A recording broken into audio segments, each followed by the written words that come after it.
and the beginning of, I guess, when everyone had to check in for flights. Um, but yeah, glad to see you all here today.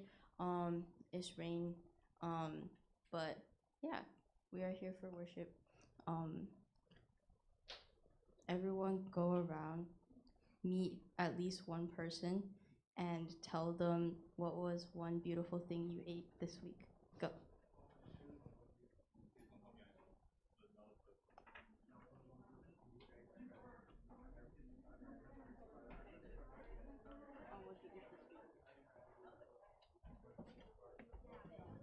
I ate bamboo. Like a panda?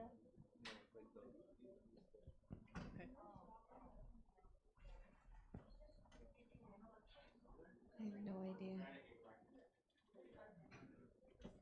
Yeah. But Mooncake, taro. you can go. Wait, what do I say? I had a banana. Andre, why'd you say that? Oh yeah, dude. Wait, no, give Andre the spotlight. Tell to everyone. I was craving a banana for 2 hours, and then I hopped on the lunch line again, and I took the last one. It was pretty good though. It was really cold too. Stop clapping. What am I saying? I had a KBBQ at Time's house. I had a KBBQ at. Noodles.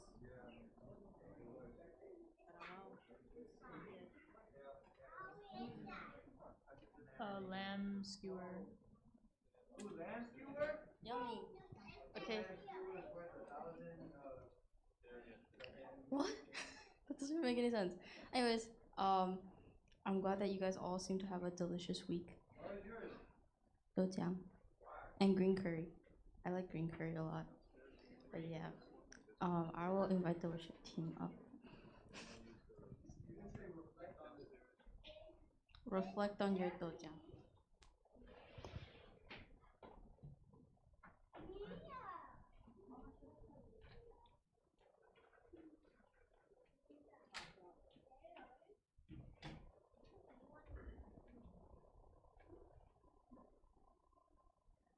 Alright. Why don't we all stand up and say hi again to each person? Amy can has the opportunity to.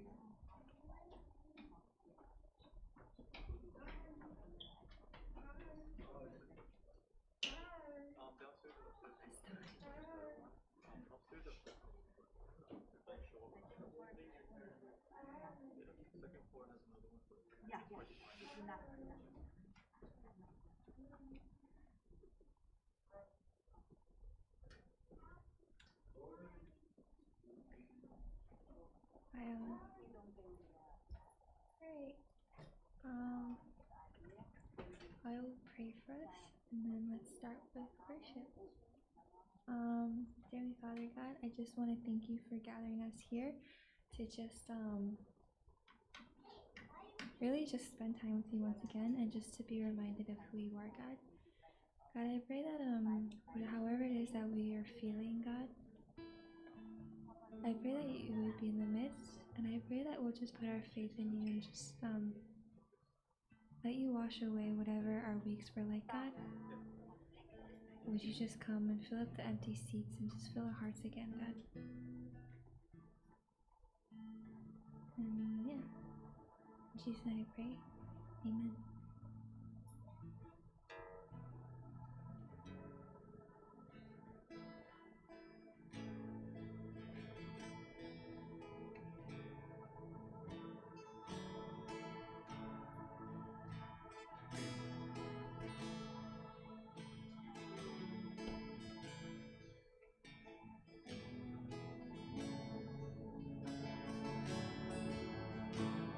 Father,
just pray that as we just stand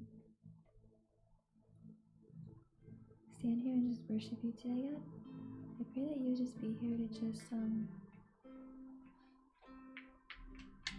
remind us of who you are again, God. I pray that whatever weeks we've had, however it is we're coming in, God, I pray that you just be here to just wash away the bad week or even good, God, and just let our focus be on you today, God.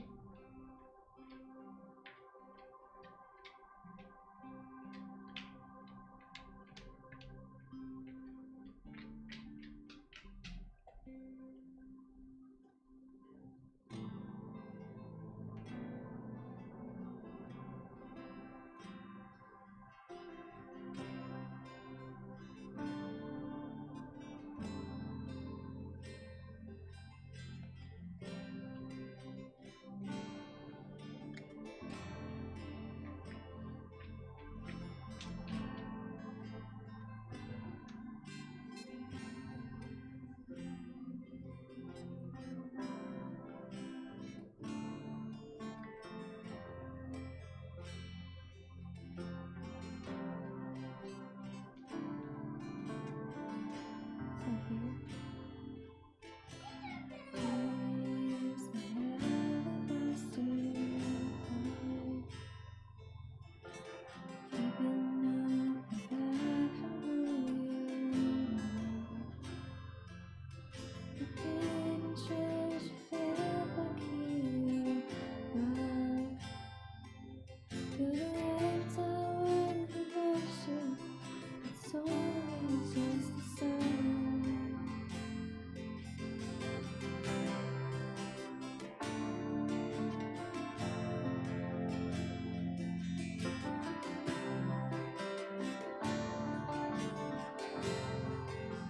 Here it is. It is my everything.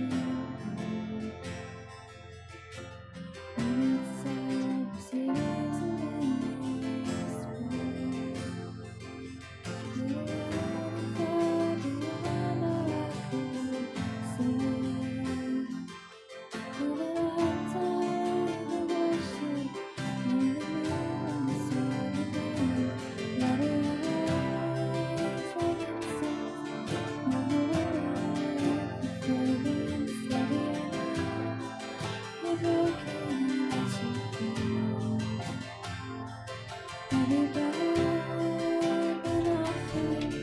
My heart covers is losing. Let it rain, let it burn.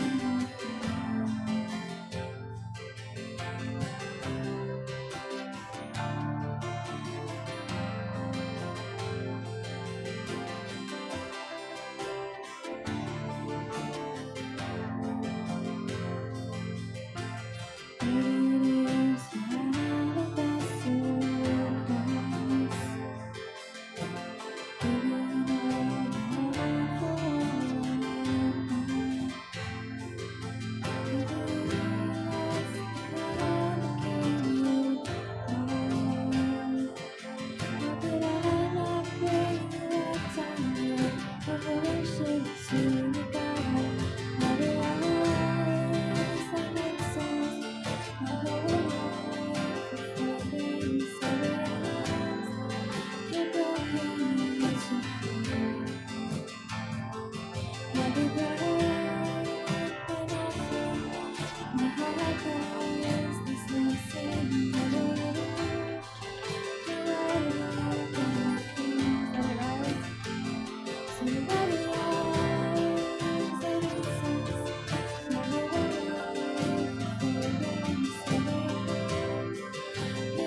Let's do verse 1 again.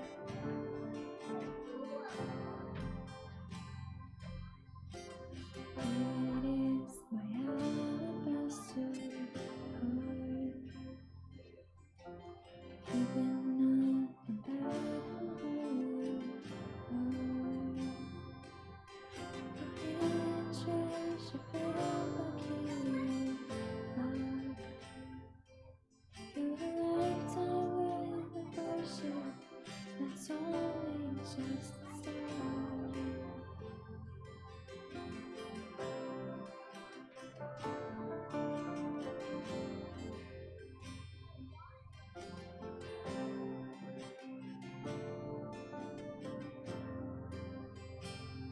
I pray that as we sing the last song for today, God, I pray that you would just be here in the room to just fill our hearts and just let us know that you're here, God.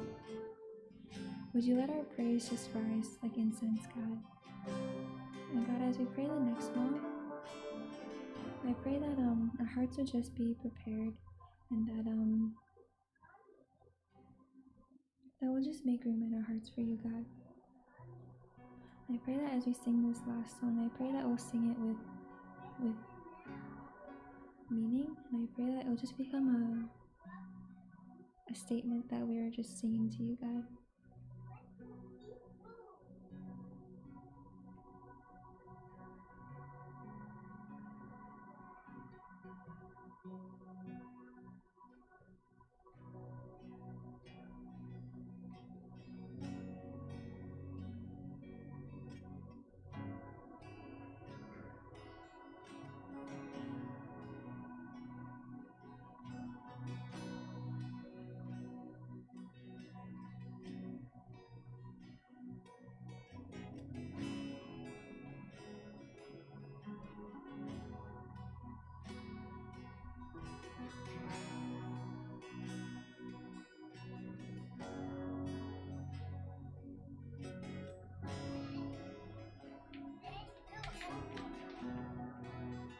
Here.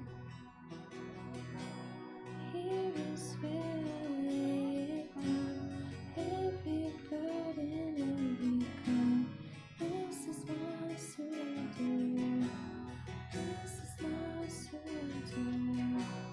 Here is where I lay it down, every lie and every doubt. This is my surrender.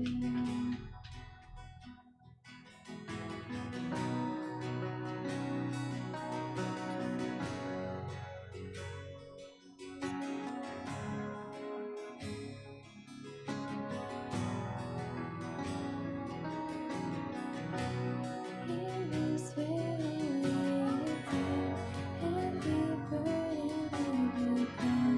This is my surrender. This is my surrender. Here is where I lay it down, every lie and every doubt. This is my surrender.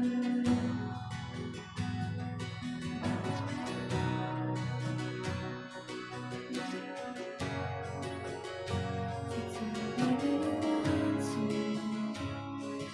whatever you want to, I will make room for you. To do whatever you want to do whatever you want to.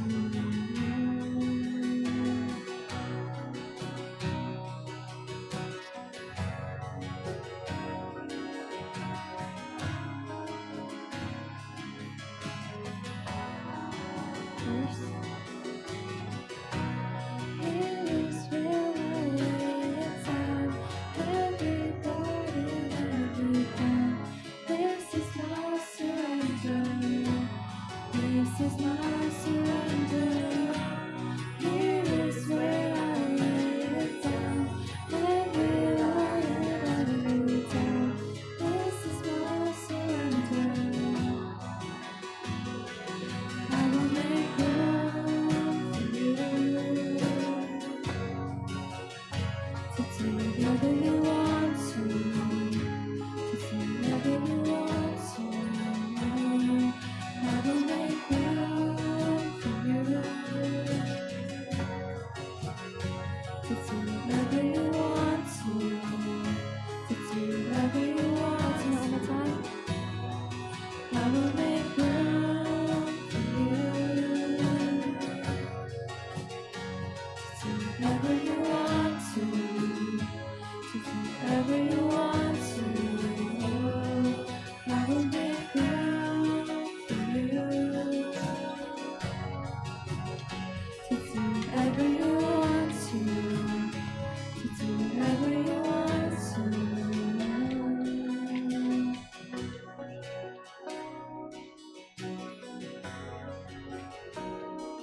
Shake up the ground for my tradition. Break down the walls for my religion. You're always better. You're always better. Shake up the ground for my tradition. Break down the walls for my religion. You're always better. You're always better. Shake up the ground for my tradition. Break down the walls for my religion. You're always better. You're always better. Shake up the ground for my tradition. Break down the walls for my religion. You're always better. You're always better. Shake up the ground for my tradition. Break down the walls for my religion. You're always better. You're always one more time. Shake up the ground for my tradition. Break down the walls for my religion. You're always better. You're always better. I will make room for you. Do whatever you want to. Do whatever you want to. I will make room for you. Do whatever you want to. Do whatever you want to. I will make room for you. Do whatever you want to. Do whatever you want to. I will make room for you. Do whatever you want to. Do whatever you want to.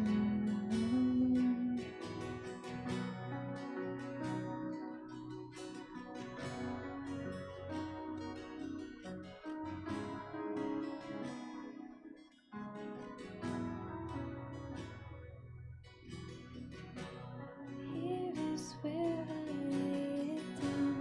You are all I'm chasing now. This is my surrender.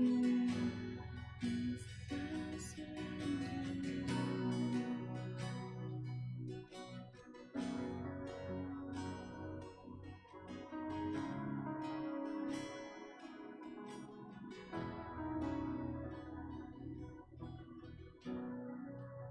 Heavenly Father God, I pray that the words that we just sang are true. I pray that we would make room in our hearts for you, God. I pray that we would come before you and just lay down every lie, every doubt, every burden, God. Everything of this world, God, may we just lay it down at your feet, God. God, would you also just shake up our grounds, God? Would you break down our walls and just realize that your way is better, God? That we need you in our lives, God, and that you're always going to be better than what this world has to offer. And I just pray that we would just really learn to just put it all aside and put you first, God.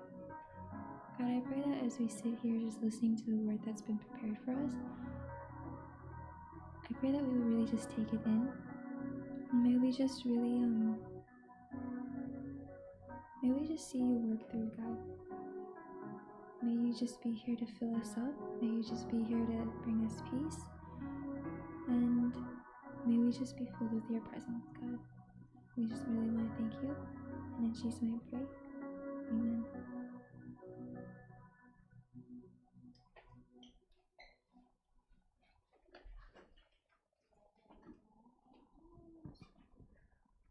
Hi. Hi. Nice to see more people. Especially Jude Troy and Junli. Very excited to see you all. Please get up, greet each other again for like the third time. Please embarrass the two people sitting over there. Say hi to them, tell them your names. Ask them how they got here. Hi, Pauline. Thank you for the excellent worship.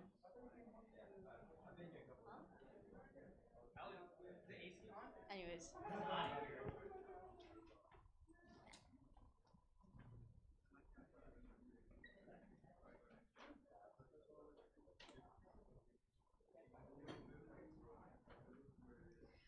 Okay. Time to sit down. You spent too long. Why are you not proportioning your time right? Heckle yourself. You're in the way. Anyways, today's September 11th. Happy Mid Autumn Festival. Parentheses late. Hope you guys all got an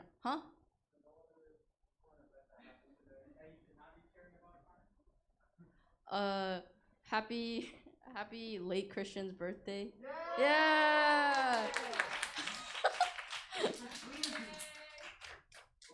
Yeah. Okay.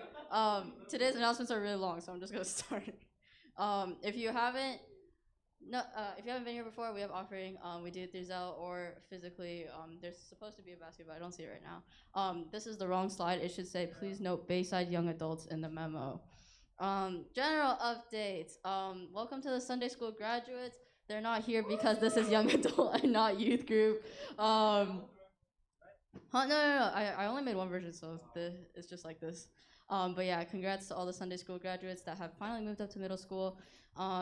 Second, there's a brother who's gonna start driving one of the church vans from Flushing to Bayside on Sunday morning, so more people can come to church. So yay! That might benefit me, but I don't think it will benefit any of you. Flushing Church, the Flushing GCC will apply to the RCA, Reformed Church in America, as a new church development under Pastor Mo's leadership, so please pray for this. Second part of the updates, Pastor Calvin's ordination ceremony, long awaited, will be on November 20th, which is in 2 months from now. Be there or be square. Will there be snacks? There was dinner. There was dinner. Well, times won't be moving next time, hopefully, so he can come. Second, Pastor Tiffany will postpone ordination until next year, even though they're in like the same class. We're also hoping that there's another person who will also be ordained alongside her, so please pray for both of them. Yay! Okay, big important announcement. Save the date. EM retreat will be December 27th to 30th. Make sure you block out those days. Don't schedule anything else, unlike Times Huang. Cost will be $200 per person. And it'll be youth group, young adult, and Bronx as well. So it'll be cool. We'll have different programming for youth and young adult. So like under 18s and then like college and up, we'll have like some different stuff and some joint stuff. It'll be cool. You should come. Yeah. Why are you going to Urbana? Okay. Christmas baptism. If you haven't been baptized or confirmed yet, let Pastor Kelvin know. And you can have the cool honor of being baptized / confirmed on Christmas. Yay! Look at this cute bunny. So cute. Oh, there should be the boba chat one too, Alan, in which both Times and Andrew are holding a mooncake instead of boba. But, you know, you guys all know about boba chat already. Get reimbursed. Okay, if you really want to, okay, for Jude, if you want to have boba with Times or with June, you can give us the receipt and be reimbursed. So yeah, other than that, talk to Pastor Kelvin. He's just very busy, but you should talk to him anyways because you need to get better. Yeah. What happened? I think that's your projector problem. Okay.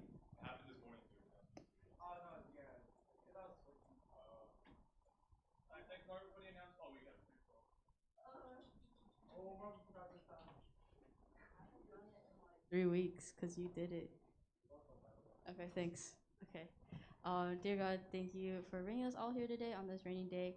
I just want to pray for the offering that is given today. Just pray that we would be able to use these resources to build your kingdom, to help our church grow, and be a great light in the basic community. In Jesus' name we pray. Amen. Amen. All right. Thanks, Marva, for the announcements. So before you sit down, Marva, could you help me do this? Can everybody just grab an index? Can everybody just grab an index card for today? So fun. But as Marva's handing out the index card, just if you guys have some questions and announcements, I just want to answer it. Cause so you guys know, I'll hopefully, if our denomination proves, I'll be ordained November 20th. You guys asked about Miss Tiffany last time, so Pastor Tiffany is getting ordained probably in June of next year. Okay, and I know in our announcement it said there's another female leader that we're gonna ordain him with. All right, so I was hoping that Pastor Chan would share a little bit more, but since it is kind of EM connected, so there in our classes there's another lady that actually got all her examinations done probably before COVID. Her name is Ray Lynn, and it's kind of interesting because we bumped into her in Chicago. Right, she's from a church in Boston. Yes, our classes have a church in Boston. It's weird, right? So when we saw her, we're like, oh, congratulations! Like we assumed she got ordained and everything already, but apparently that Taiwanese church there don't approve women ministry. Oh. Right, but here's the funny part. We didn't know anything. She randomly just showed me a picture of Angelina, so I was like, oh, that's cool. That's Angelina, right? Actually, let's not say the rest of us. But then I was like, wait, why do you have a picture of Angelina? I was confused. Like, why are you showing me a picture of Angelina? Who are you, right? And then so what happened was she's actually the mom of Angelina's roommate in Cornell. Whoa! Right? Cool. So we really want to support our brothers and sisters in ministry, and if churches are hindering you from going to your next step, we want to be that support group, right? And so our church has decided that we're going to kind of work with her and see if if she's a good fit, and we might send her off as a special minister back into Boston, right? She's a psychiatrist by trade, and she wants to enter into ministry. She does a lot of crisis conversations with people in Cornell, especially if you guys don't know, Cornell has a high suicide rate, and so she gets sent all the time down to Cornell from Boston to really do that stuff. So we want to kind of honor her and consider ordaining her with Pastor Tiffany in June, right? So that's for clarity, okay? Another thing is, if you guys haven't got baptized or confirmed yet, which is kind of ironic if you haven't. So if you're a new believer and you want to get baptized, please let me know. We do want to start these confirmation baptism classes. We are going to do our baptism service on Christmas, the 25th, because Christmas lands on Sunday this year, right? And it'll be my first baptism with y'all. I'm actually gonna do it. So I got my golden toilet ready. I'm gonna flush your head 3 times, right? Or if you want to get anointed because you want to get reconfirmed, I will pour a whole bottle of olive oil upon you, right? So let's do that. And so otherwise, yes, happy Mid-Autumn Festival. Autumn Festival or Mid-Autumn? Mid-Autumn. Only Mid-Autumn. Oh, it's beginning of autumn, right? Happy Mid-Autumn Festival, Jongcheol-jie, or if you're Korean, Chuseok. Okay. So happy, guys. And today is also it's also September 11th, right? If you guys don't know, they have a name for today. They call it Patriots Day, which they probably gonna have to redact and change soon, right? But yes, it is like Marva said, it's 21 years. So I guess this year we can pour it to the homies. Too soon. Okay, man. Too soon. Never mind. You guys didn't talk about that during growth groups? What? You know, Pastor Thomas and me and Brandon were boring if you never pulled one out for the homies. Alright, Karina, wants to be a millennial. So could you explain what pouring out to a homie is pouring one? Christian will tell you, but Christian is too. See, look, Christian pours one to the homies all the time. You can tell. Okay, so let's move forward. We've been going through this series called the Freedom Series, where we want to really start to address the core issues of our hearts that really hold us back from faith, but more importantly, hold us back from our identity in Christ. So we went through a whole series during the summer about our identity through Ephesians 1. And really to live into that identity, to know that you're secure in Christ, you really have to let go of the things that are holding you back from it. Because many of us as believers of God, we don't want to live till the end where we realize that you missed out on so much just because you limited yourself. And even though the Son has set you free, you chose not to be free. And so you're living in a tyranny of bondage and captivity, either by our own mental minds or spiritual captivity, or even just the crisis around us.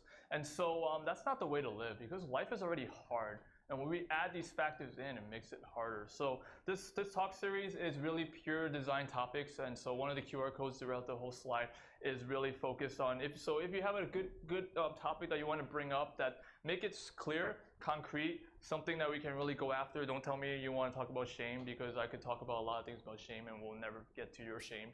So we want to go deep into the pieces that really matter to you and make this personal, very personal, but also don't take it personal unless you have to. Then really take it personal. Take it really personal. What? That means you have to take it personal then, if you're asking that question, right? All right, so let's dive into the word today. Oh, Andrew, I'm sorry. Alan, I'm sorry. I'm really sorry. I thought about Alan and Andrew at the same time. They Alan, Andrew. Oh, Andrew. Okay. See, if we had a full media team, then I would just say media team, but don't take it personal unless you have to. Then take it really personal. Okay, so we're going to read Acts chapter 15, verse 36 to 41. Read it with me if you guys can. It would be nice if I hear not just my voice, because my voice, if I start to hear my voice too much, I might be narcissistic. So, okay. Where the Lord says this: sometime later, Paul said to Barnabas, "Let us go back and visit the believers in the towns where we preach the word of the Lord and see how they're doing." And Barnabas wanted to take John, also called Mark, with them. John, is your name Mark too? Okay, never mind. Okay. But Paul did not think it was wise to take him, because he has deserted them in Pamphylia and had not continued with them in the work. They had such a sharp disagreement that they parted company. Barnabas took Mark and sailed to Cyprus, but Paul chose Silas and left, commended by believers of the grace of the Lord. He went through Syria and Cilicia, strengthening the churches. So this is the word, right? And so this is kind of an interesting story. Anybody read Acts? Everybody read Acts? Acts, great, thanks, Jude. Finally, someone actually reads the Bible here besides. Took that one personally, then take it really personally. Seriously, right? Times wants to be a pastor, you're gonna have to read the Bible twice, at least. What? I don't know. Anyways, if you know, like, this was the scene where a lot of people said, like, the band broke up, right? Ironically, like, if you guys are back, into old classic rock, the band broke up because of women. Or narcissistic lead singer that shoots hotel rooms, right? Right? But it's kind of ironic because how the band broke apart in Acts was over a man. Ooh, right? And it wasn't just like, it was serious. It was legitimate serious because verse 39 it says what? They had sharp disagreements, right? And why was that? Because for some reason, as they were like, if you guys know the storyline, this was right after, remember the first council of the churches. If you guys don't know, like, basically when issues go on in churches gather and have a council together. Happened a few times. This was the first one, and it's about the issue about Gentile and Jewish relationship, right? Relations, right? And just why Paul was able to talk about Galatians in the future, right? And so this was afterwards. They went to Antioch, and then they were getting ready for their second mission trip. And so as they're preparing their funds and goods, Barnabas was like, "Yo, I want to bring my cousin along again." And Paul was like, "Hell no." No, he didn't say no. He said, "Hell no," right? And why is the reason? And verse 38 says, Paul don't think it was wise because they left him. And so something happened with Mark, with John Mark, in that first time they took him. If you guys don't know who John Mark is, we'll talk a little bit more about him later on, right? But what's interesting about it was he left. Like, so if you guys know, they were doing mission work in chapter 13 at a place called Cyprus. It's an island. Anybody used to Mediterranean? Cyprus, right? So they were doing mission work in Cyprus, and then one day they sailed back to the mainland into a place called Pamphylia. Yeah, and in that moment, once they landed on the main island, John Mark was like, "Peace out, guys. I'm done. I'm going back home. I'm done," right?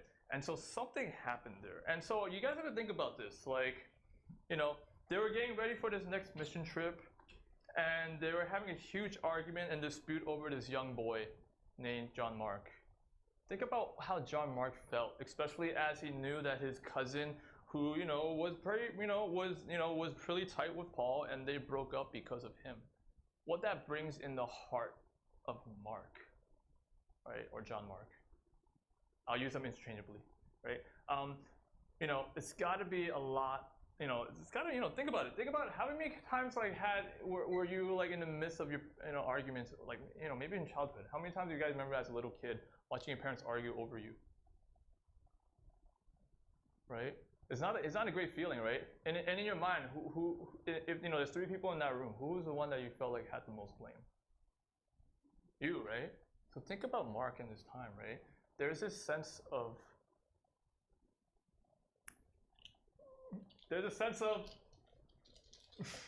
this, not to be dramatic, but I don't want to live. No, Times, remember that? Okay, it works now. Thanks, Alan. Part 2, right? There's a big sense of shame that comes into him, and failure is a big word that comes up. Cause think about it. He was probably ready. His cousin, Barnabas, kind of hyped him up and be like, yo, man, let's go, let's do this again, right? Let's do this again. He was probably getting hyped up. They were getting there. They're getting prepared. They're thinking about personnel to bring this mission team together. And when Mark's name was called, Paul was like, hell no, right? And think about Mark's rejection, right? How many of you guys got rejected by things, right? Think about that question, like, automatically we assume and make the assumption like, I failed in this, right? But the failure is not the big thing, and we're learning nowadays in leadership development, in business, and also in ministry, and just in any sort of managerial context, we stop calling it failures. We've been calling it in the past decade. We've been calling them crises, right? So when we're talking about crisis prevention, all this stuff is talking about failure prevention, right? It's interesting why, because apparently failure has such a loaded word that when we hear the word failure in our minds, we get PTSD. And so they soften the blow by calling it a crisis. So however you want to call it, crisis or failure, is something that we have to deal with and address. And failure really stems from shame. Failure is really the attempt of, we attempt something in which the results was not as expected, right? Many of us feel like we failed even though there's great success, right? How many of you guys have done things or imagined things, and then when it came to fruition and happened in hindsight, as you debriefed and unpacked it yourself, you said like, it sucked. Even though everybody would agree like it was good, right? But we put so much effort into us, and in our minds automatically we turn this idea that it wasn't good enough for me, for my standard, for some reason, and now I feel like a failure. Here's the thing about failures. Failures happen to all of us. We all fail.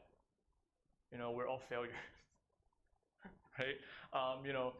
Biblically we're all sinners. Does that sound better? No, I like the word failure. We're all failures, right?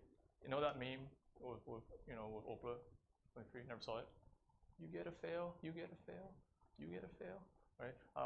We all have failed in some ways, but the question is, do we let that title, that mark, really define us? Is the big question. Right? One of my mentors that really pounded into me in my early age of ministry was that question, right? And so I remember I always bring up these scenarios where I'm like, I felt like I failed in the result of all of this. And so Sam would always go did you fail though? Right? It was just kind of cute hearing him say though, right? Did you die though? Did you fail though? Right? A 50-year-old telling you that, that's funny. No? Never mind. So after a while I got so tired of meeting with him, because I'm trying to process this stuff and you're telling me I haven't failed, right? And he's like, did you fail? Did you really fail? There's something else going on. What is going on that's causing you to feel like you failed, right? And it's really when you start to look back and process all this stuff, you realize it's just, you're filled with shame because of your result. Because you have a different standard for yourself. That's why you call it a failure, right? And so we have to learn to overcome failures. This is one of the biggest things that keep us held back, right? Because how many of you guys have messed up in some areas and chose not to go after it again? And it binds you and holds you back. But we're supposed to continue moving forward, because we can't let failure define you. And many of us, we allowed failure to define us. And it tells by your narratives. Because you're still spewing that victim story or that failure story, rather than talking about the victory story that you're actually living into. And so this is why it's a big question, and this is why we really want to talk about it today. And so I want to ask you guys this. This is why I gave you guys an index card, because I feel like if I just chat and rant for 45 minutes, y'all will not remember anything. So I want you guys to think about a scenario in your head right now. So I'm going to ask the Holy Spirit to come down and give you your failure point. What was your crisis moment in life? So what comes to mind when you think about the word failure? I want you to just imagine and think about a scenario or scene where you felt like you failed. And we want to kind of, see, some of you guys, it might just, you might have worked it out. But, we want to do this as a freedom series. So, I suggest you guys really think hard. Something that maybe, who knows, maybe today will be the day where you start the process, or you actually, feel the chains lifted from this failure. What comes to mind when you think of the word failure?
What? Come on, Karen, you cannot. I am here. You're gonna be on YouTube. Okay, Karen, what's your YouTube handle again? What comes to mind? Oh, wait. I just hope like when you think about what comes to mind about failure, this is not the moment, because it will be funny. But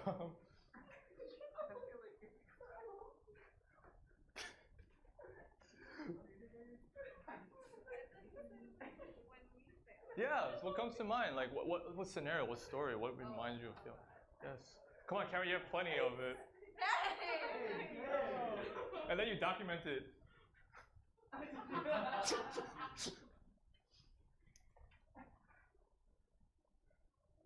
Now it's on record. I just wish I had like I wish I had Brianna's uncle like upstairs where he like super zooms. like he's trying out for a camera crew for The Office. Never mind. Only people that came to communion will understand.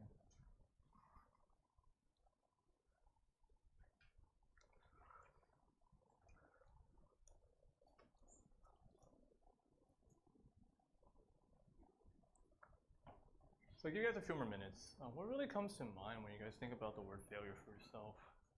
Like, what's the story behind? What's the story about you failing? We all have so many failure moments, right?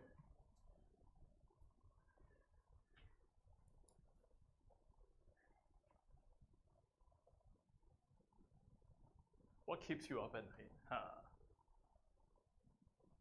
Besides your cat, but what you should, especially if the cat plays with dead things.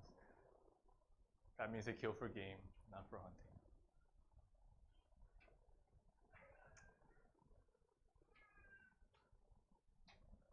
I know Lily had a cat that killed for game. There was a trail of dead pigeons in the driveway. Lily will tell you the story.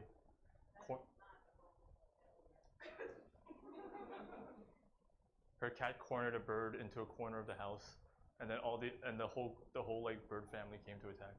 The whole family of crows circling my house like we did something wrong. Cats are evil. They were doing some 18 cat ritual. right, so failure. We all have them, we all have scenarios, and we all have scenes. How many of you guys are willing to share your failure story?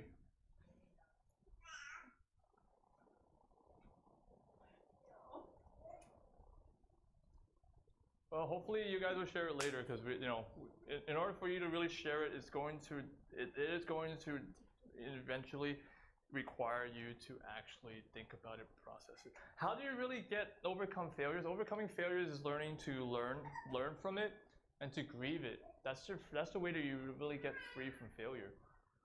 You have to first you first have to get to a point and a place where you start to accept the fact is that there is some type of crisis in my life, right? Because many of us will go through the stages of grief, right? By Elizabeth Kubler-Ross. But you guys know that those stages don't mean the stages you go through. It's not like you start off in denial and you work your way to acceptance, right? They are interchangeably done, right? But you first have to understand that there's been a crisis in your life, and then you move forward from there, right? But you have to recognize what is happening in all of this, right? I really didn't understand failure, especially like what the things that actually mattered. Like, what are the crises, experience, expectations that really mattered, that actually caused a hold in my life, especially like when I was going through ministry, right? What are the expectations and failures that I have done, right? I could come up with surface kind of things, right? I could be like, oh man, we just did our first lock-in at GCC, and it wasn't coming out to the place where I expected to be, and like it felt like a failure, right? And all these things, and Sam would argue with me, telling me, did I really fail though? And all this stuff that wasn't helping in that moment, right? And it's really in those moments where you start to kind of connect and figure out the dots where it starts to make sense, right? First thing is, like, have you really grieved those processes in those moments, right? And for me, like, I didn't learn to grieve, like, what was a big holdback in failure that caused me to kind of limit my ministry move? It is like my transition from my old church to here, right? And I never really grieved that well, because I thought I grieved it well. Sometimes we think we grieved that well, but then we never learn from that experience. Like, the question mark of this, I grieved it, but I never really learned from it. Like, in my mind, I'm still wondering, like, why did I have to go through this whole phase, right? And I kind of ignored it, because I was like, I'm in a better place. I'm in a good church. I'm in a place where I feel kind of supported in that time, at least, right? I didn't really think about this until I picked up a book by J.R. Briggs, which was kind of funny, because later on I connected with him through a conference, and he gave me his card. His business was called Kairos Inc., and so that's how I can't forget him. But I remember reading his book, and he was talking about his failure point was he was a mega church pastor, and then he was overwhelmed by that capacity, so that he actually eventually left.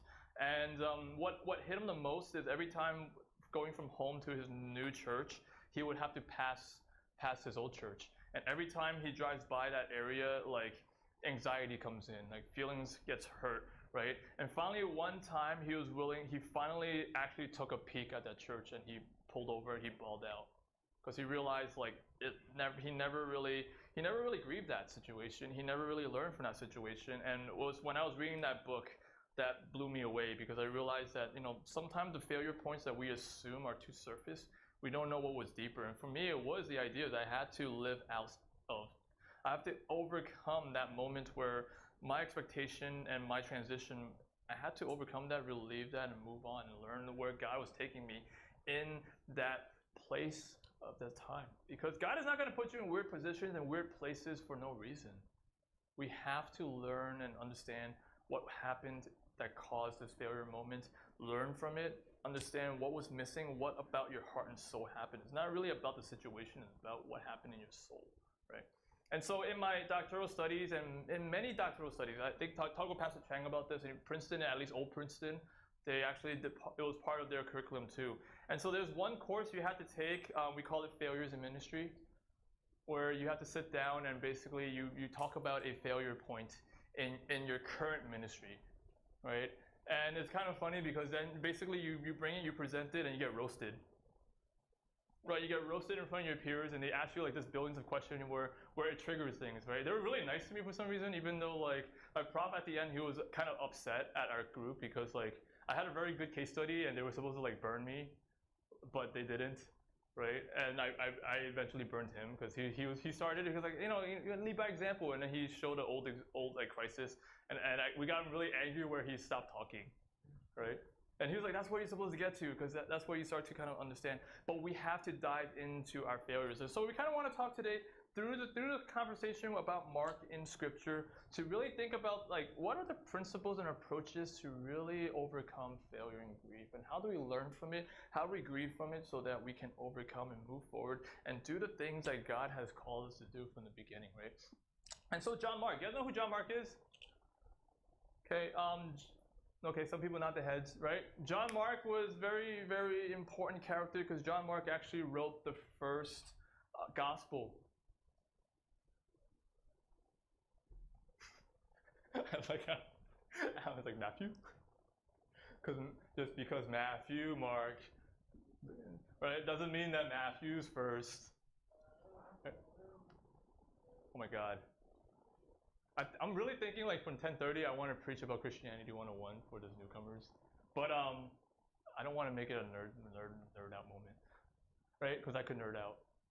But then if you don't have NYU people, then it's boring, right? So actually, there's one kid that wants to go to NYU that just came in today. But we'll talk about that another time. Well, John Mark wrote the Gospel of Mark. He was the gospel writer. We don't really know a lot about him. We just have snippets about his life.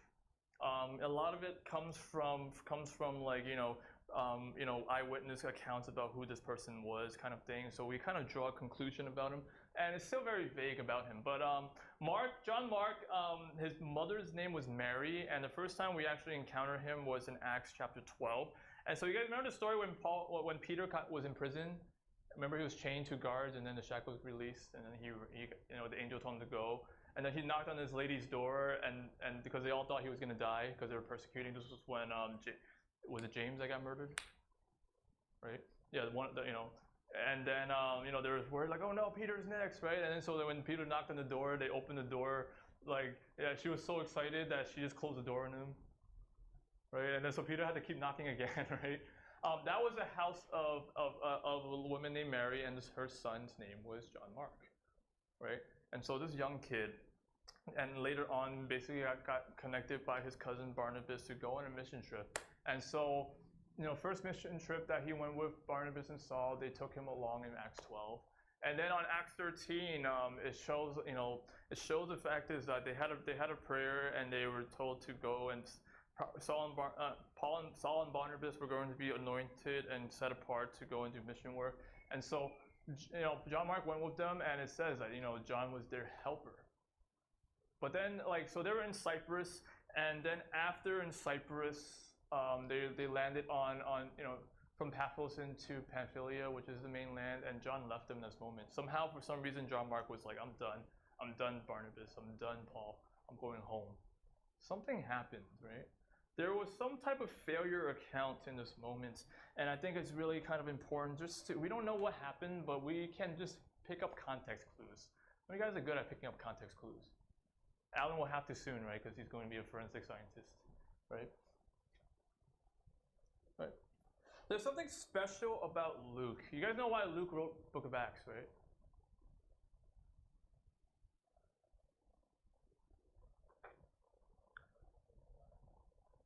That's a lot of accidents.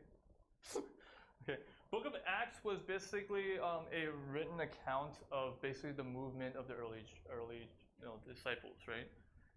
And how the Spirit of God kind of empowered people to do great things. And one of the things that Luke wanted to make sure that gets noted was the fact is how many people got saved, right? So it's interesting. Remember, like when after the whole rushing wind up the room, and Peter preached, and they said thousands were saved that day. And it kept saying thousands were saved, this amount of people, right? With Cornelius' family, the entire household and his servants got saved, right? They made sure to kind of document how many people. But when they were when they were here on Cyprus, for some reason, the only account of someone being saved was one, this proconsul. Because of this thing that happened, he was saved, right? So it's fair to kind of suggest the idea is that this mission trip, when they went to this island of Cyprus, it wasn't very fruitful, right? And so they didn't really have a fruitful ministry trip. And it's kind of funny because the whole time they were there, there was a spiritual warfare activity going on, right? The demonic activity was going on because they were in constant struggle with a sorcerer, and the sorcerer's like Jewish name was Bar Jesus, right? I have no clue why. His name was Bar Jesus. Okay, son of Joshua, right? That's what it means, right? Bar is son of Josh, and Jesus was Jehoshua, right? And so like I wonder if it was like when you're preaching about Jesus, right? Jesus is the way, he's the Son of God, right? And this dude comes in named Bar Jesus and be like, you're talking about my daddy? Talking about my daddy? Right? To the point where Paul got so pissed off. You guys remember what he did with this guy? He blinded him. Like Paul basically called out against him, and then he got blinded. And because of the blinding of this sorcerer, that's why this proconsul, this one saved guy got saved. And like, whoa, that was cool, right? It's a weird story, right? Weird story. So think about it. Your first mission trip, and you're battered and bruised, right? And then on the boat ride home, as you're unpacking this and debriefing it, right? Especially like as you hear about the mission trips beforehand. Where his cousin and Paul went to, the success they were having, and now you coming in and you seeing only one person kind of getting saved. Like, what do you feel like? Even though you were helping, what does it feel like? It's gotta be me. So you gotta think about like what happened when he landed on the mainland. Did he think in his head like, maybe it's best if I don't come with you. Maybe I'm the issue. I gotta go. Or maybe he was just so defeated. He was like, this is not for me, man. Yo, you guys stayed up all night because of all these demonic attacks and all these things. Like that wasn't what I signed up for. I thought I just signed up, I pay $1,000, I get my visa, I get my shots, we fly to Africa for 2 weeks, and then that's it. I come back and I could talk about it and experience, like I went on a mission, I'm a missionary now, right? But now like we don't know what the context was because Paul just said he wasn't ready. That was kind of the idea, right? He wasn't ready. And so what can we learn from Mark's failure? First one is this idea, what is wisdom? Right? When that happened, Paul didn't think that it was wise to take him because he deserted them at Pamphylia and has not continued with them, right? And Paul basically said, Mark is not ready for us, man. Maybe in the future, but he's not ready right now. Huge dispute between the two, right? So I want to ask you guys, what is wisdom? Right? There's this quote that oftentimes get quoted by gets credited to Oscar Wilde. It's kind of the idea of wisdom is with wisdom comes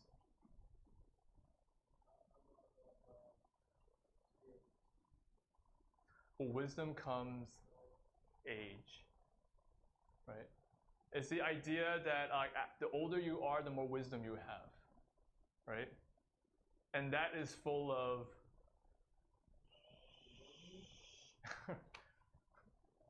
I still can't curse in church, right? We have Koreans that can't curse at all, right? So it's full of it. Like just because you're old doesn't automatically show that you're wise, right?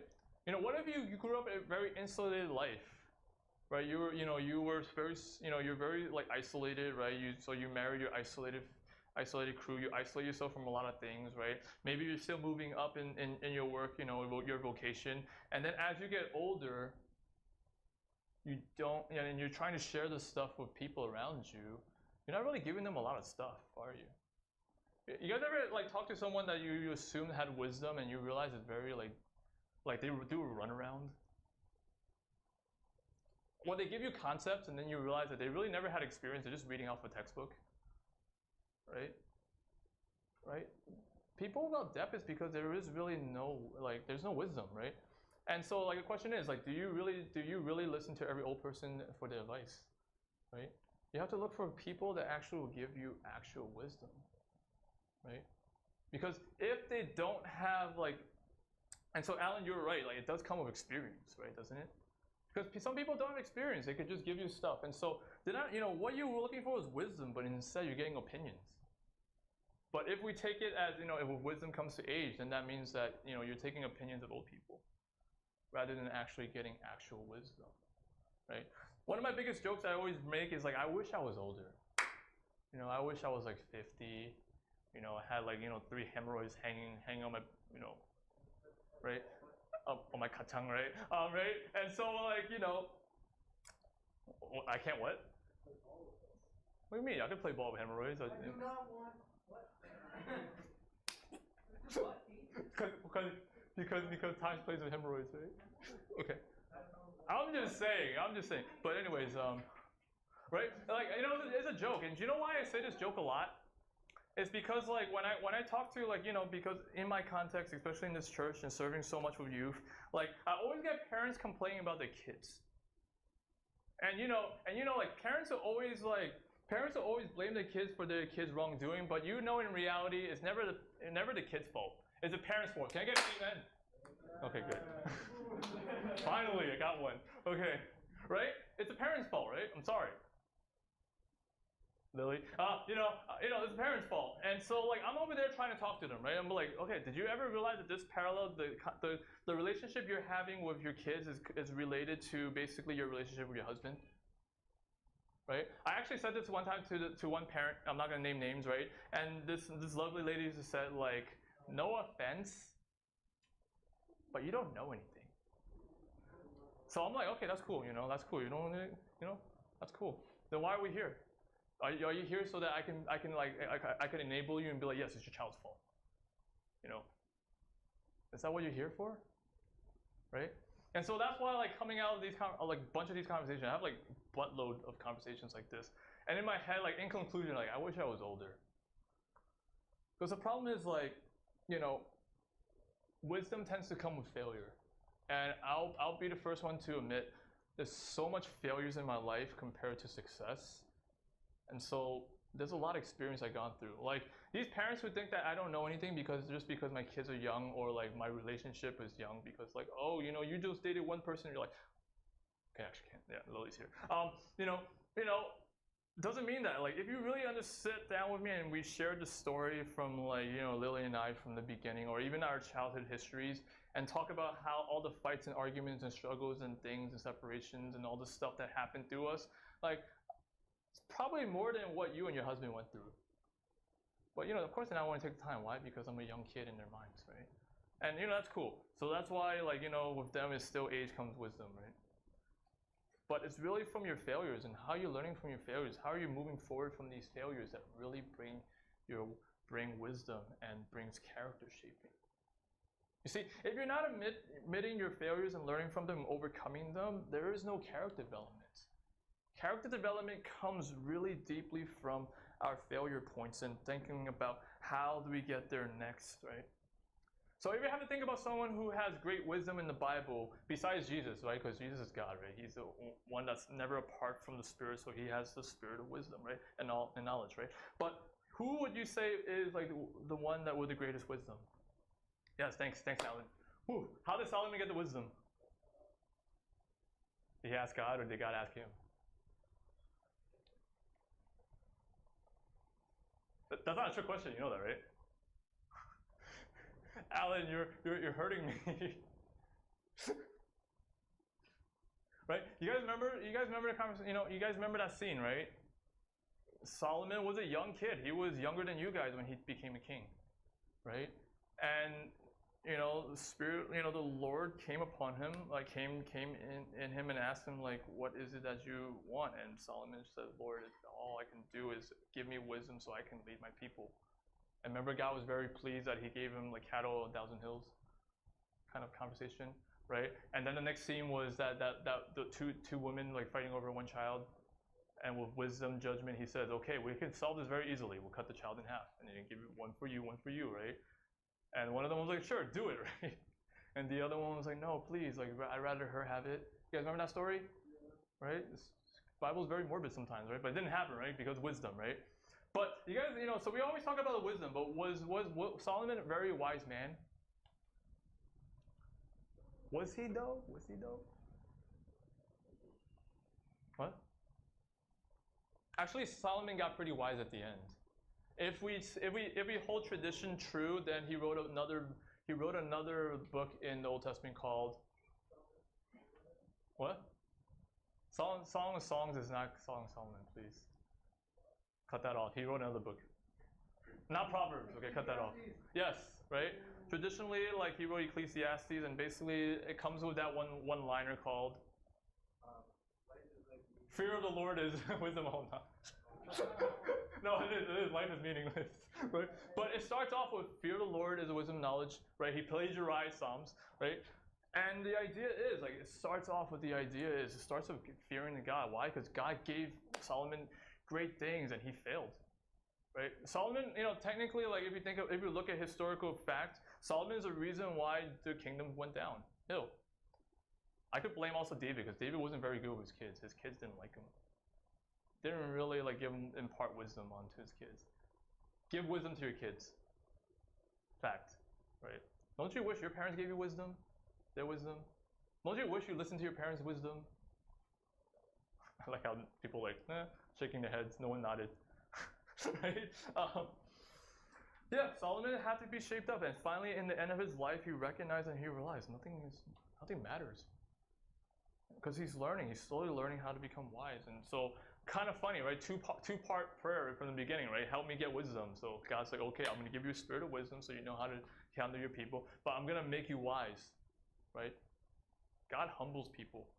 You don't have to humble yourself. God's going to humble you. He's going to teach you how to humble yourself. So that's humbling, right? But anyways, when we experience failure, we try to process it. It should get to this point of this whole thing of starting to develop wisdom is the idea of this. How do you develop wisdom? Out of all things, complaining and all this stuff happening, all these scenarios, it should come down to this one point where you finally be like, okay, what's behind all of this? What caused me to end up in this scenario? We have to get to that point. We have to start to realize and examine what is that brought me here. What are the things that maybe I have been limited by? What has limited me so that I was destined to fail when I went through this? That I could have developed, and now next time I gotta develop that so this doesn't become a continuous issue. Or what is it in my soul that I have not dealt with? Like, why is it that I can never please my boss? Is it connected to the idea because I could never please my dad, and so when I see my male-figured boss, I have PTSD from my childhood. I gotta deal with that because he's my boss. He's not my dad. I don't want him to be my dad because he's pretty old, right? And it's kind of things like that, right? What are the things that you have to change in your life? That comes to the point. What is behind all of this, right? And Mark wasn't ready at that time. That's why Paul was saying, no. What's another thing that you have to do that was great? You have to find people around you that will help you in the journey, right? And so if you saw what happened, you guys know Barnabas and Saul fought over Mark because Barnabas was Mark's cousin, right? We know that from Colossians, right? So it's good, right? It's good to always have family. Why? Because family should always be on your side. Should, right? Like a Vin Diesel movie, right? Family, right? So no one knew that joke either. Come on. You know the joke. You know the joke. Come on, I'm dying up here. I'm failing. Shame is creeping up on part. No, okay. But family is good. But the problem with family is they're always gonna be on your side, or they'll try to take your side as much as they can, right? With their integrity. The problem with family is your family can lead you so far. You're going to also need outside source to help you, right? In human development, in child development, it's important for your family to be a nurturing environment, but you also need a mentor outside of your family home because your family will never understand your blind spots. They could have an assumption of your blind spots, but they're going to overlook because you're family. And they'll never address it. Unless you guys are really, really hardcore, straight up, blunt family. God bless you because it's either very good or very bad, right? You really do need an outside source, someone that's not going to enable you in any moment or give you excuses. Someone that's going to really challenge you and really, really keep pressing on that wound that you have. But of course, as we talked about this morning, in gentleness, right? Because we're not going after their symptoms. We're trying to basically mend their brokenness, help them set their broken bones right back to order. And so somehow in this whole journey, Mark, encountered another apostle named Peter. You guys know who Peter is? Right? Which Peter? Which Peter? How many Peters are there in the Bible? How many names does Peter have in the Bible? Never mind. I thought that was funny, but never mind. I guess not. Okay. Yeah, so he bumped into Peter. And think about Peter. You gotta think about the person of Peter. Who is this person of Peter? Like, if failure had a poster child back in that time, it would probably be Peter. Right? Peter failed more miserably than any other person like documented for some reason, right? Peter failed when Jesus was there. Peter was about to do the greatest thing, and then he drowned, right? Peter was like, I'm not going to deny you, Jesus, like all these people, and he did, right? Peter was the one that was like, Jesus, you shut up, stop saying all this stuff, right? And then Jesus called him the devil, right? All these things, right? Peter, even after all of this, right? Peter gets roasted by Paul, right? Paul called him out and be like, look what happened to Peter. Like, Peter, what's wrong with you? Why are you like giving in to people, right? Peter was the perfect example. And, I think John was blessed to be encountering of Peter because Peter taught him how to move forward in his failures. And that relationship went deep because in 1 Peter it says, so does my son, Mark. You guys know that Peter was so like their connection, their relationship, their mentorship or coaching or whatever you call it, discipleship, because spiritual, quote unquote, right? It was so deep that, the Gospel of Mark is just basically Peter's rants. And it tells you how Peter thinks, right? And then, and therefore, and then the next day, over here, wow, bam, bam, bam, right?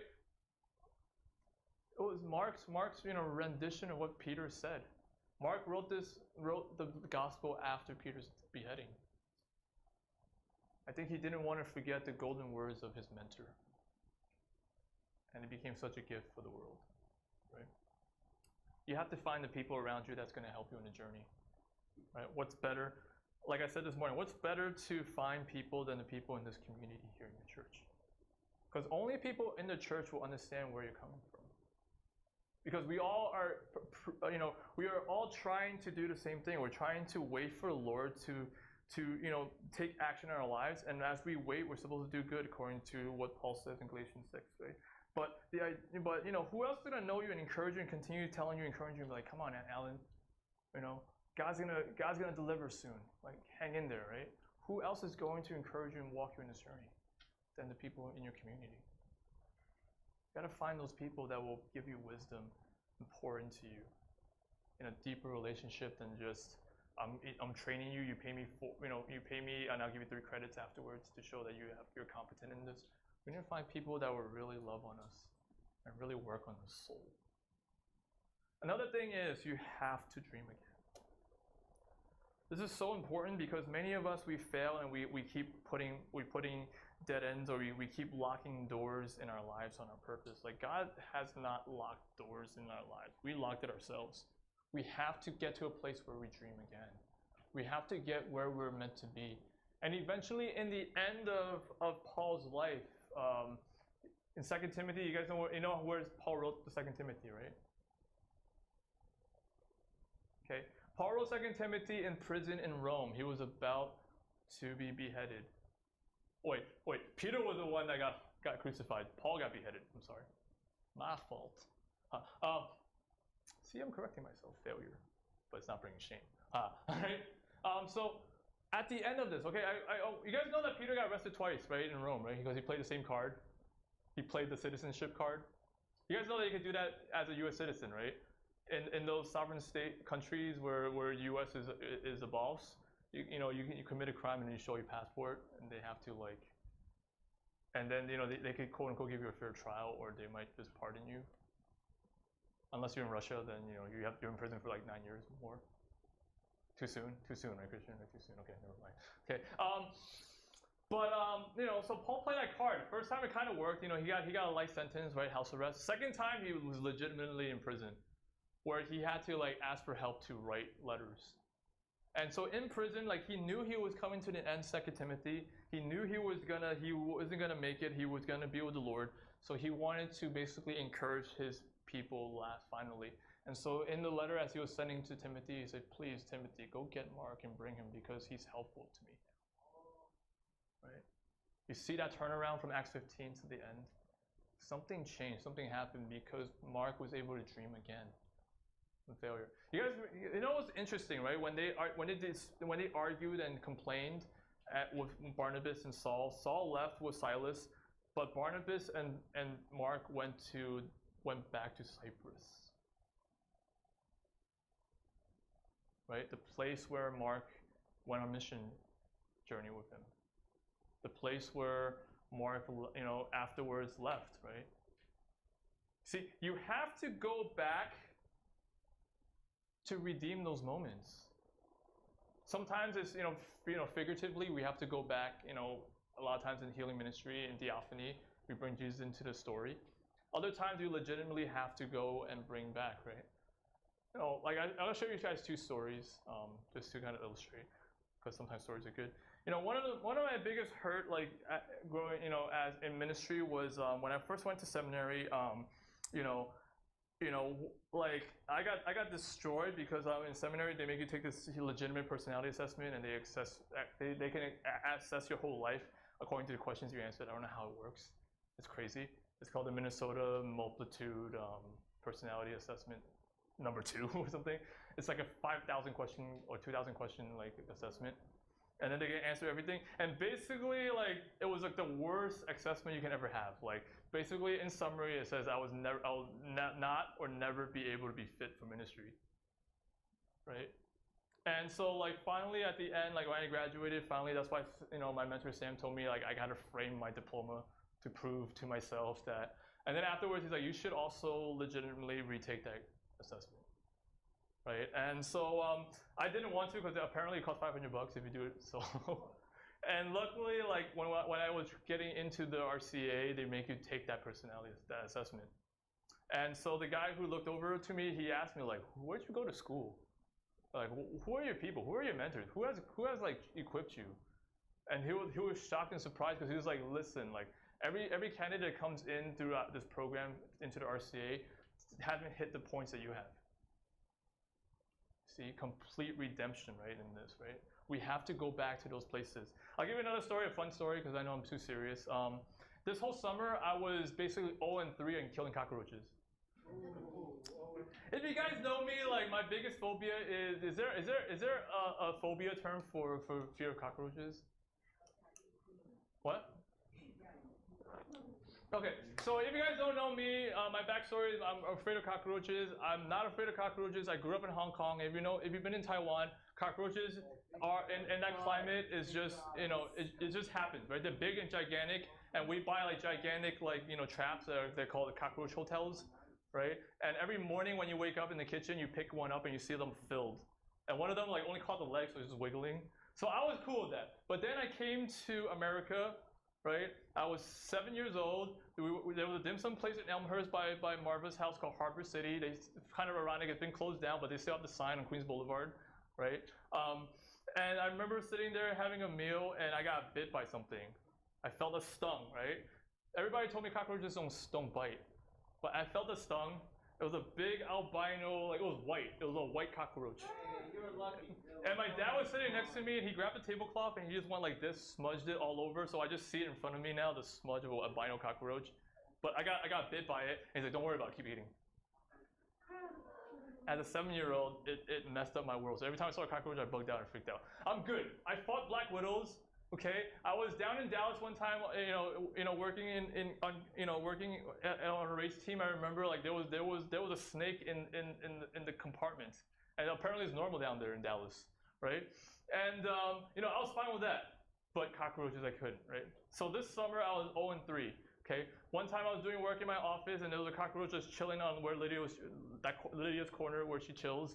And I freaked out, I screamed, and I trapped it in a corner, but then I realized there was huge cracks on the walls because my dad redid the floors by himself as an old man a couple of years ago. And so it just crawled into this tiny crack, it was about this wide. I bugged out. I have sealer, and I sealed every single crack in my office. I have OCD, right? But 0-1, right? 0-2, right? I saw in the kitchen. I screamed and I ran. I didn't go back. I was so scared. 0-3. I was trying to get a glass cup from my cupboard, and I saw the tentacles, the antenna, right? Yo, for some reason, like when you're afraid, the cockroach antennas are super long. They're like 12 feet wide.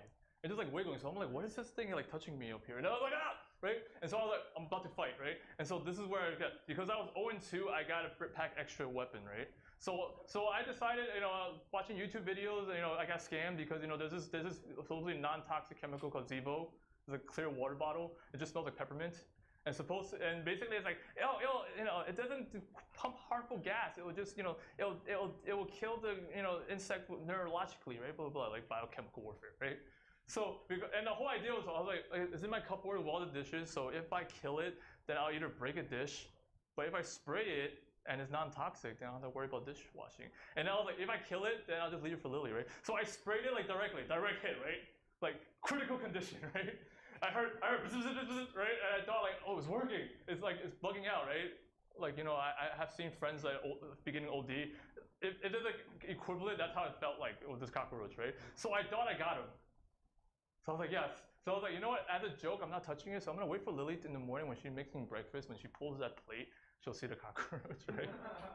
If you don't know, like Lily likes to scare me. She has these fake cockroaches that she used to steal from her kids, and she'll leave it around the house.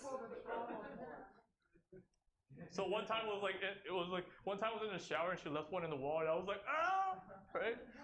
So I was like, it's just funny, just leave it there. She does the same thing when she kills a cockroach. Sometimes she'll just leave it there, right?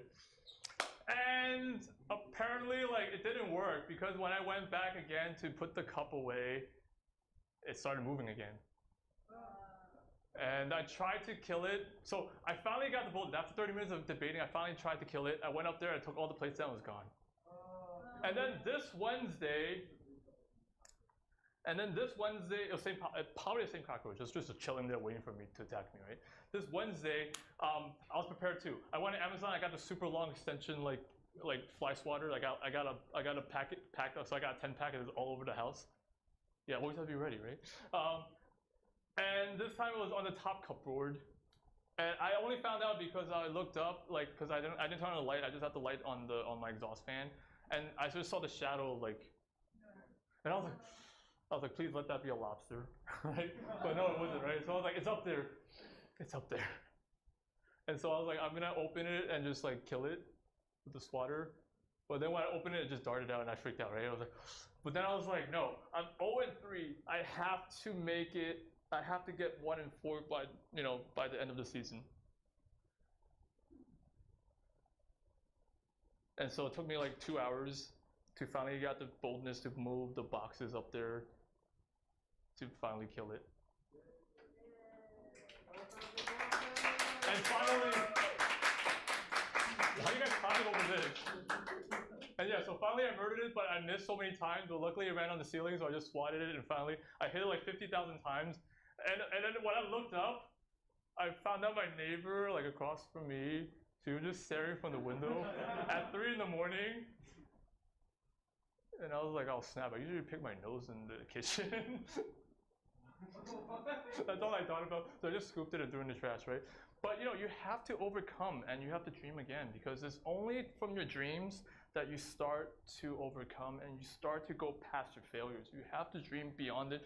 You have to envision yourself passing over these hurdles that you have blocked yourself in, or else you'll never make it over there. And Mark did so. And so how do you fully overcome failure? You really have to first start off with reflection.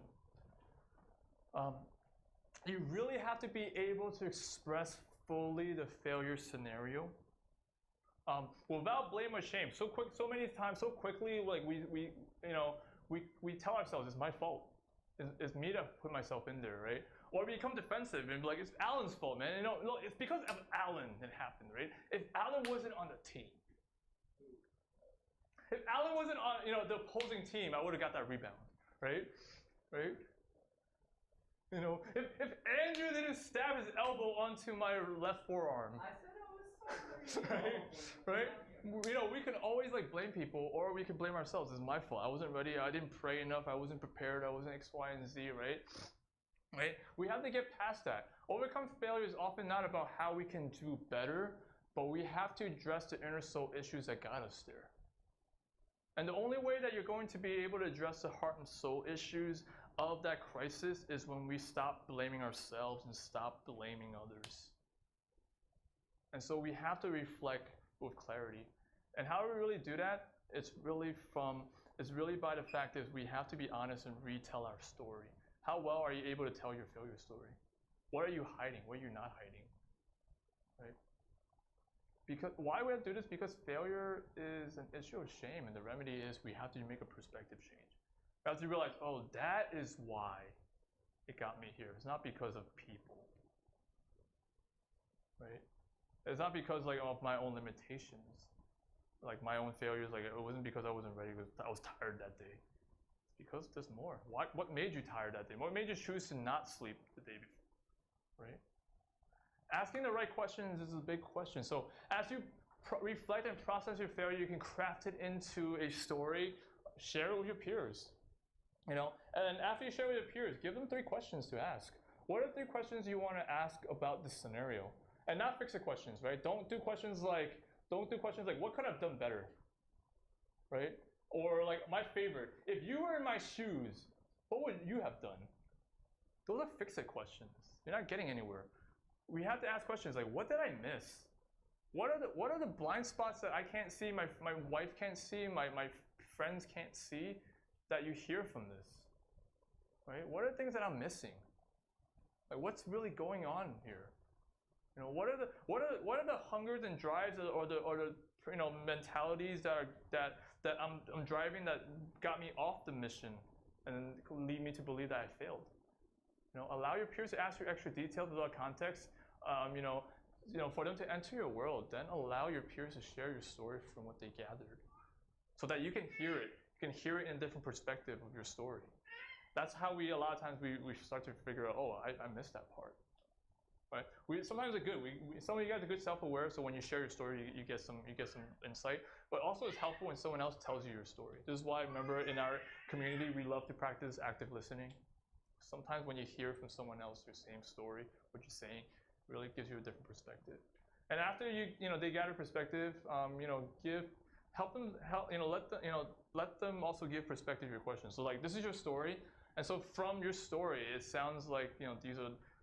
From the perspective of that, these are the questions. Maybe this is what you're missing.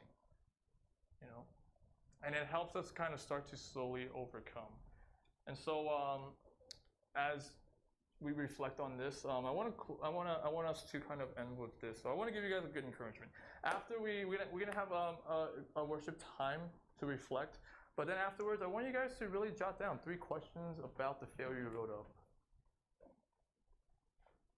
And then what we're going to do is we're going to go and, if you guys are willing, find 2 people in this room. I think it's kind of nice to go find 2 people in this room. Share your scenario today and talk about it. And let's start the process of overcoming your failures. Right? But I want to leave you with this quote by Corey Asbury. Story isn't over. The story isn't good.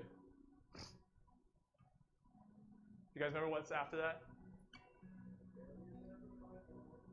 Okay, thank you. Right. It's kind of funny how the Gospel of Mark ends, right? If you ever read the end of the Gospel of Mark, you'll see a footnote after verse 8. Verse 8 was how it ends. And afterwards, the add-on part, there's a footnote on it. But why do we accept it? Because if you know, there's actually a 5th gospel. And that 5th gospel got omitted because a lot of the stuff in Matthew and Mark already took over that gospel. But in many of the gospel conversations after Mark, like verse 9 and on, it's connected to all the other gospels. So we just take it affirming that it's relevant to the conversation. But Mark, original context, original manuscript, left it here. Trembling and bewildered, You guys remember the stone rolled away. Angel told them all this stuff, right? Trembling and bewildered, the women went out, fled from the tomb. They said nothing to anyone because they were afraid. Like, it left this gospel with a to be continued. And can I suggest that maybe Mark did this on purpose for himself? Because Mark wrote this with the idea is he's trying to basically retain what Peter told him. And I think when this story came with this whole stone rolling and the resurrection story, where these women were commanded to go and tell, it kind of reminded Mark of his failures. It kind of reminded Mark of what happened in Acts. Right? How Mark could have been just an afterthought in the story of God. But his story wasn't over, right? The story wasn't over until the story was good. And at the end of Paul's life, we know the story was good for John Mark, isn't it? That he was useful for Paul now. It's a great reminder.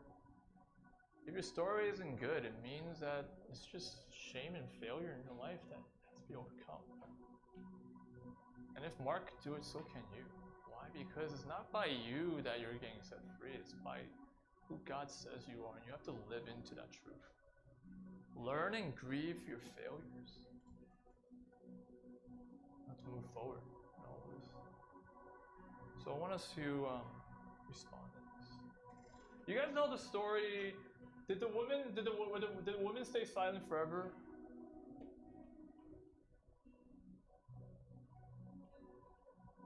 Did the women stay silent forever? No, right? Because if the women stayed silent forever, then there will be no gospel story. There would be no gospel of Mark, Matthew, Luke, or John, or this other gospel called Q. But because the women, even though they were scared in that moment, they didn't say anything. Eventually, they went out and they told the world that Jesus has arisen. And it shocked the world forever. God came in this perfect Kairos moment where the story of the gospel will transcend time to time to the point where in 2022, we still talk about a man who died and lived again and went up to heaven 2,000 years ago. Our story's not over. Your failures don't define you. Let's respond.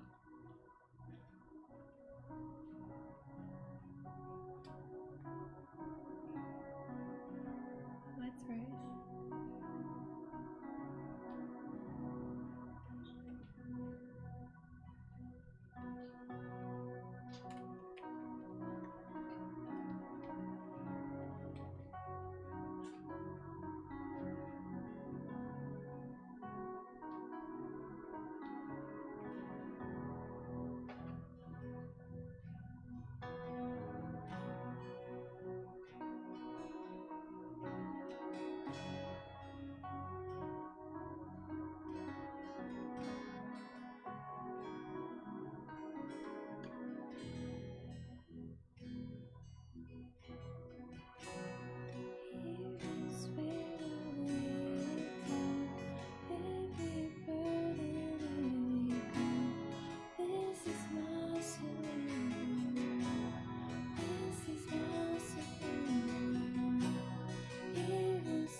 Here is where I lay it down.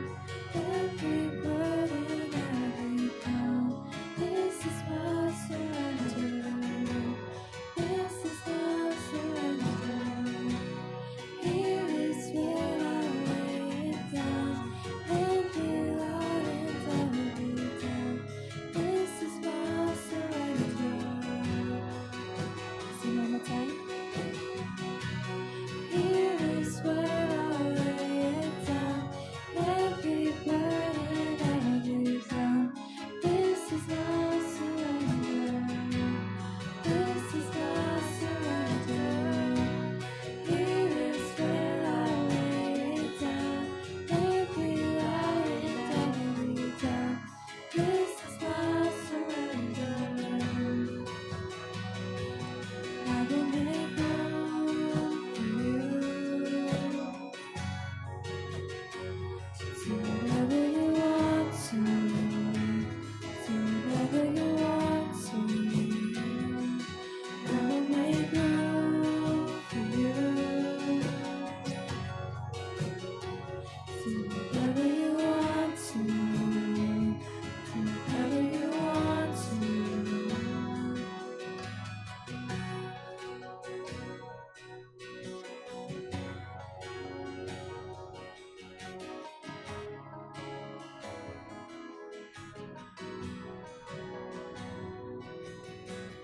Shake up the ground for my tradition. Break down the walls for my religion. Yours better. Yours better. Shake up the ground for my tradition. Break down the walls for my religion. Yours better. Yours better. Shake up the ground for my tradition. Break down the walls for my religion.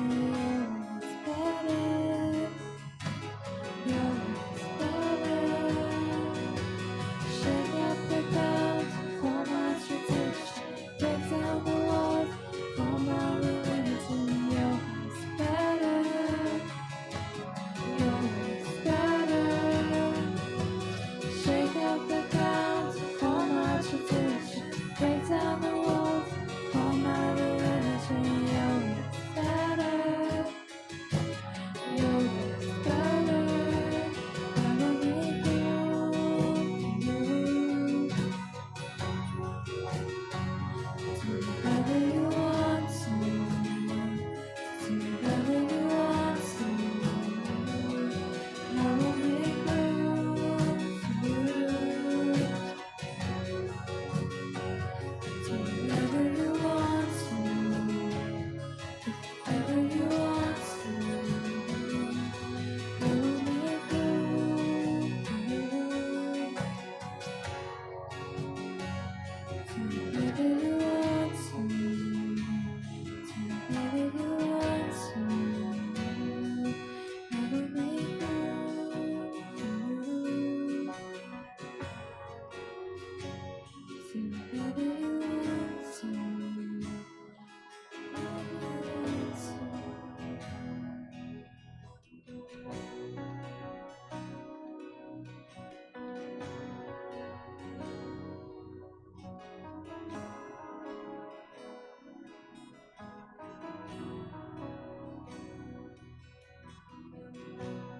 Here is where I lay it down. You are all I'm chasing now. This is my surrender.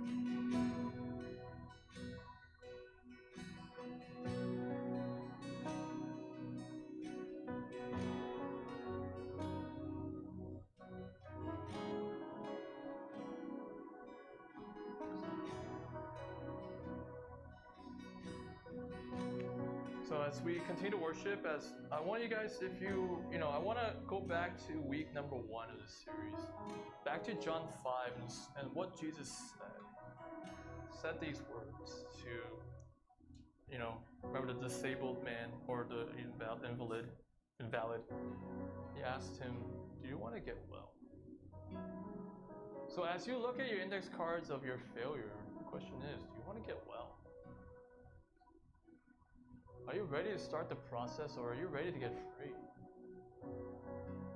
So we're gonna have to go after it.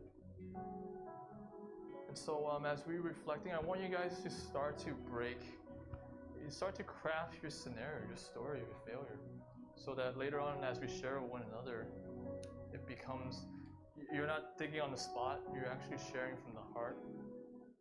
And then as they process your story, I pray that you'll get insight from that. So we're gonna later on talk about your story and then the 3 questions you want to ask your peers, and then they're gonna pray over you afterwards. But it is so powerful because you start to see things that you haven't seen before. When I was doing this exercise in my doctoral cohort, for some reason my scenario got picked to do a role play, so we actually had to act out the whole failure scene. It was really embarrassing because you're exposed. Like, I'm the one that got picked, and you have to make a whole play, act 1, act 2, right? And I remember I had to do one that's basically in our current scenario and setting, like, so 2 years ago, so I can't talk about big failures. I had to talk about like some failures I felt here at GCC. And one of the insights I got outside of this is I've been operating as a kid. I felt like a kid trying to run a show with a bunch of older people. And how did I come up with this? It's so funny because like I made sure like my group, like, because Karen had a line in my whole role play, right? And I made sure that she channeled Karen. So I was like, no, her voice is a little bit higher than that. More sass, right? And so when we role play this in public, I was like, oh snap, because basically, I'm not gonna tell the story, but basically there was this moment where Karen, like in this whole heated situation, she became the voice of reason. And actually, like, I bawled in front of like a bunch of adults, right, because of that. Because I was acting like a kid, but at the same time, I was like, wow. Yes, you. Well, point to yourself. Yes, you. Right? There's power when we respond. There's power when we see different perspectives, and I want you guys to experience that and feel it. So as we respond with our last song and break you guys up, if you feel like you want to get well today, start to craft your story well. What are the parts and pieces that you kept leaving out when you tell the story? Because some of your stories probably you told it many times already. But what are things that you haven't been telling that are the nuggets of gold that brings perspective now? So let's continue.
So I pray that the God that you know will really continue to work into you so that you will fulfill what He has deemed and destined from you from eternity's past. And if the blockage of your life is that failures have defined you, it's time for us to overcome our failures. To learn from our failures and move forward.